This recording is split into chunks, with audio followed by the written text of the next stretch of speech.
அனைவருக்குமே வணக்கம். சற்று முன் கிடைத்திருக்கக்கூடிய ஒரு மிக மிக முக்கியமான செய்தி ஒன்று வெளியாகியுள்ளது. சற்று முன் அமைச்சர் பொன்முடி 12 திமுக எம்எல்ஏவுடன் அதிமுகவில் இணைந்தார். உதயநிதி செய்த சம்பவம் இது மாதிரி செய்திகள் வெளியாக இருக்குது. ஸோ அனைவருக்குமே தெரியும், திமுகவில் உட்கட்சி மோதல்கள் ஏற்பட்டிருக்கு. சொல்ல பார்த்தீங்கன்னா திமுகவில் இருக்கக்கூடிய முக்கிய அமைச்சர்கள், அதே மாதிரி மோஸ்ட்லி பார்த்தீங்கன்னா மூத்த அமைச்சர்கள் பார்த்தீங்கன்னா திமுகவில் அதிரடியாக ஓய்வு கொடுக்க போகிறதாக உதயநிதி ஸ்டாலின் அவர்கள் பார்த்தீங்கன்னா மூத்த அமைச்சர்களுக்கு எதிராக செயல்பட்டு வராரு. ஸோ இதனைத் தொடர்ந்து தான் பார்த்தீங்கன்னா வருகின்ற சட்டமன்ற தேர்தலில் மூத்த அமைச்சர்களாக இருக்கக்கூடிய திமுக இருக்கக்கூடிய அமைச்சர்கள் அனைவருமே பார்த்தீங்கன்னா நீக்கப்பட்டு புதிய அமைச்சர்களாக நியமிக்கப்பட போகிறாரு அப்படின்ற மாதிரி திமுகவுடைய அறிவாலயம் பார்த்தீங்கன்னா அதிரடியாக ஒரு முடிவுகள் எடுத்து வராங்க. இந்த முடிவின் அடிப்படையில் ஏற்கனவே இல்லாத அமைச்சராக தான் அமைச்சர் பொன்முடி அவர்கள் இருக்கார்.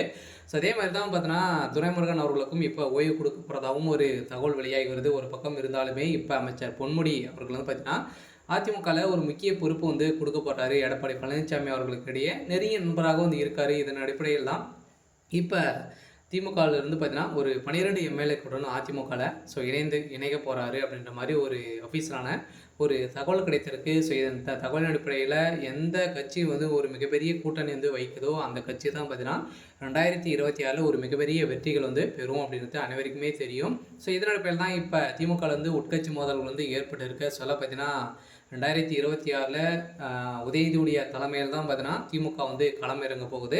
ஸோ இருந்தாலுமே உதயநிதி ஸ்டாலின் அவர்கள் பார்த்தீங்கன்னா முதல் முறையாக போட்டியிட போகிறாரு. சொல்ல திமுக ஆட்சிக்கு வருமா அப்படின்றத ஒரு மிகப்பெரிய கேள்வியாகவே இருக்குது.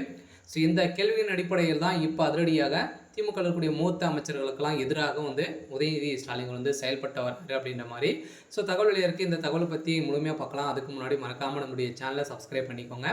ஸோ இதெல்லாம் பார்த்தீங்கன்னா அமைச்சர் பொன்முடி அவர்கள் ஏற்கனவே இல்லாத அமைச்சராக சொத்து குவிப்பு வழக்கில் வசமாக சிக்கி இவர் பார்த்தீங்கன்னா திமுக நீக்கப்பட்டார்.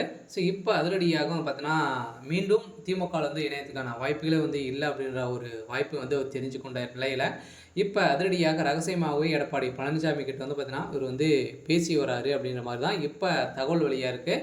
ஸோ இந்த தகவலின் அடிப்படையில் தான் இப்போ 12 திமுக எம்எல்ஏக்களுடன் இணைய போகிற சொல்ல பார்த்தீங்கன்னா திமுகவில் ஒரு மிகப்பெரிய அதிர்ச்சியும் பரபரப்பையும் ஏற்படுத்தியிருக்கு. அதே மாதிரி செந்தில் பாலாஜி அவர்களுக்கும் பார்த்தீங்கன்னா ஒரு முக்கிய பொறுப்புகள் இருக்குது அப்படின்ற மாதிரி தான் எடப்பாடி அவர்கள் சொல்லியிருக்காரு. இருந்தாலும் செந்தில் பாலாஜி அவர்களும் அதிமுகவில் இணைய போகிறதாக ஒரு தகவலும் வெளியாக இருக்குது. நிறைய வாய்ப்புகள் இருக்குது. அதிமுக பார்த்திங்கன்னா நிறைய வாய்ப்புகள்லாம் முக்கிய பொறுப்புகள்லாம் கொடுக்க போகிறாரு இவங்களுக்கெல்லாம் பார்த்தீங்கன்னா கொடுக்க போகிறாரு அப்படின்ற மாதிரி இப்போ தகவல் வெளியாக இருக்குது. இந்த தகவலின் அடிப்படையில் தான் திமுக ஒரு மிகப்பெரிய அதிர்ச்சியில் இருக்காங்க.